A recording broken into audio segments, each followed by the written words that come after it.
Champions ట్రోఫీలో final పోరుకు సమయం ఆసన్నమైంది. రేపు ఆదివారం దుబాయ్ వేదికగా జరగనున్న ఫైనల్ మ్యాచ్ లో భారత్ న్యూజిలాండ్ జట్లు అమ్మితుమ్మి తేల్చుకోనున్నాయి. ఇప్పటికే ఈ టైటిల్ పోరు కోసం ఇరు జట్లు తమ అస్త్రశస్త్రాలను సిద్ధం చేసుకున్నాయి. ఈ మ్యాచ్ లో గెలిచి ముచ్చటగా మూడోసారి ఛాంపియన్స్ ట్రోఫీ టైటిల్ ను ముద్దాడాలని భారత జట్టు భావిస్తుంటే, మరోసారి ఐసీసీ టోర్నీ ఫైనల్లో టీమిండియాను ఓడించాలని కివీస్ పట్టుదలతో ఉంది. ఇక ఈ మెగా ఫైనల్ మ్యాచ్ కి పిచ్చి ఏర్పాట్లు కూడా పూర్తయ్యాయి. గ్రూప్ స్టేజ్ లో పాకిస్తాన్ భారత్ మ్యాచ్ కోసం ఉపయోగించిన పిచ్చినే తుది పోరు కూడా క్యూరేటర్లు సిద్ధం చేసినట్లు తెలుస్తుంది. గ్రూప్ దశలో మన చేతిలో చావు దెబ్బతిన్న కివీస్ ఇప్పుడు ఫుల్ కసి మీద ఉంది. మనకు షాక్ ఇవ్వాలని చూస్తుంది. అందుకే కోచ్ గంభీర్, కెప్టెన్ రోహిత్ శర్మ ద్వయం త్రిశూల వ్యూహంతో రెడీ అవుతున్నట్లు తెలుస్తుంది. మూడు వైపుల నుంచి న్యూజిలాండ్ ను చుట్టుముట్టి కీలక ఆటగాళ్లపై ఎదురుదాడికి దిగాలని భావిస్తున్నట్లు సమాచారం. ఇందులో భాగంగా విరాట్ కోహ్లీ, వరుణ్ చక్రవర్తి, శ్రేయస్ అయ్యర్, కేఎల్ రాహుల్ ను ప్రధాన అస్త్రాలుగా వాడుకోనున్నారని వినిపిస్తుంది. న్యూజిలాండ్ ప్రధాన బలం ఫీల్డింగ్. ఆ జట్టు ఈజీగా 20 నుంచి 30 పరుగుల వరకు స్టన్నింగ్ ఫీల్డింగ్ తో కాపాడుకుంటుంది. దాన్ని అధిగమించడానికి కోహ్లీని వాడనున్నాడట రోహిత్ శర్మ. గ్యాప్స్ లో నుంచి బంతుల్ని తరలిస్తూ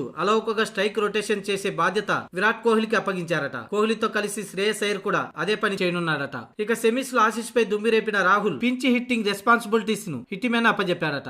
ఇక అటు బౌలింగ్ లో వరుణ్ ను కీలక ఆయుధంగా వాడుకోవాలని చూస్తున్నాడట. గ్రూప్ స్టేజ్ లో కివీస్ పై 5 వికెట్లు తీసినందున డేంజరస్ బ్యాటర్లు వచ్చిన ప్రతిసారి అతడితో బౌలింగ్ చేయించాలని రోహిత్ శర్మ చూస్తున్నాడట. ఇక పవర్ ప్లే లో సాధ్యమైనన్ని పరుగులు రాబట్టేందుకు రోహిత్ శర్మ, శుభమన్ గిల్ దూకును కొనసాగించేందుకు సిద్ధమయ్యారట. మొత్తానికి త్రిశూల వ్యూహంతో ఫైనల్లో న్యూజిలాండ్ భరతం పట్టాలని టీమిండియా భావిస్తుందట.